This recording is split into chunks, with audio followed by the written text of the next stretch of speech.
I think we're all very aware of of how long homosexuality has been going on for. I think we're both aware of that. What a lot of people aren't aware of is how long trans history has been going on for. There's been evidence of people living this way since back to the Bronze Age, like in ancient cultures in Greece, India, Egypt, the Roman Empire. The Bronze Age was roughly 5,000 years BC, I believe.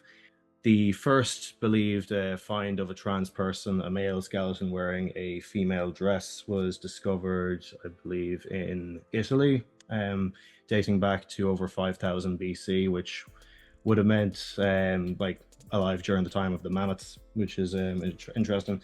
But when you go to maybe the Neolithical age, I think 1000 or 2000 BC, there is remnants of the culture, like statues, figurines of people presenting as dual gender, like with male genitalia, women breasts, and all that. And I believe this has been evident in other cultures, say even in ancient Greece, they had the Inari, who were androgynous priests and soothsayers who were male at birth but presented as female. We had the Scythians as well, who were nomadic horse warriors. My point, and I mentioned Roman Empire. There was Nero's wife, who was Sabina, who was born Sabidicus, I believe, and Emperor Elagabalus, I believe the name is.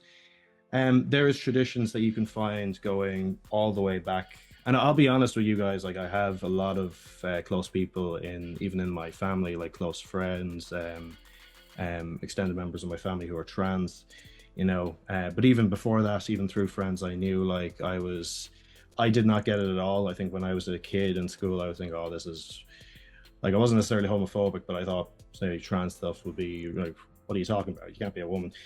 And the more I've listened, the more I've looked into it, and as I've grown up over the years, I've seen it as a fact of life. The difference, and I get the difference between gender and sex. The idea that gender is social construct, as they say, what you present as, and sex being what you're born as, your biological sex.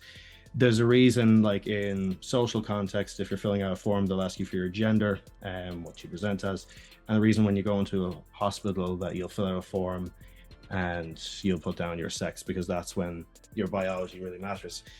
What I believe has been misunderstood through religion, while this has existed alongside it along this time, what's been misunderstood is the interpretations of particularly the Old Testament. The Bible's prohibition on same-sex activity actually stems from a mistranslation with two Greek words, which has caused a lot of debate amongst biblical scholars.